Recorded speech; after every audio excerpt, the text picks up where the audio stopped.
The Washington Redskins travel to Oakland to face the Raiders on Sunday. The Redskins are currently installed as a 3-point favorite on BETDAQ, 43.5 the total in this game. Washington obviously off to a very disappointing start to this season. After winning the NFC East last year, the Redskins have dropped their first 3 games. Been a lot of talk about Robert Griffin III and his recovery from off-season knee surgery, and no doubt about it, Griffin has lost some speed and athleticism, and that has seemed to hurt his game a bit. But the bigger issue for the Redskins has been the play of their defense. The Redskins defense allowing 488 yards of offense per game. That is last in the NFL by a wide margin. Fortunately for them, they're playing an offense this week that might be the perfect medicine for that type of thing in the Oakland Raiders. Now, Oakland hasn't been terrible on offense this year. They're average, right in the middle of the league in terms of the total offense stats. That's been mostly because of the running of Terrell Pryor.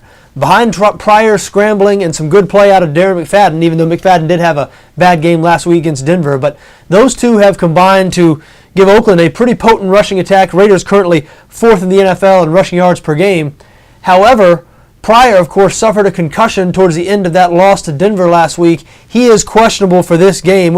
It sounds more like questionable to doubtful, but as of now, as of the time of this recording, we have not heard for sure yet whether or not Pryor is going to be a go on Sunday. That is a situation you will want to monitor if you're thinking about having to play here. If Pryor doesn't play, we really don't know what the Oakland offense is going to look like. Matt Flynn is the backup. Pryor beat him out in training camp. Flynn doesn't possess any of Pryor's mobility. He's more of a traditional drop-back quarterback, and he's made 2 career starts, both with the Green Bay Packers. The Oakland Raiders do not have the type of weapons at the wide receiver position that Flynn was surrounded by in Green Bay when he made those starts. So I have a feeling that's probably why Dennis Allen installed Terrell Pryor as a starter for this team, thinking that Pryor's mobility gave the team their best chance to win, and it has worked out that way through the first 3 weeks. The Raiders have lost 2 games, but they've been very competitive, and as we said, a top 5 rushing offense.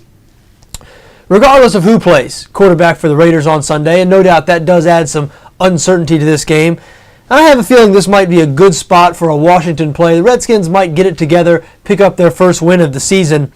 Robert Griffin III seems to be shaking off a little bit of the rust. He has thrown for over 300 yards in each of Washington's first 3 games.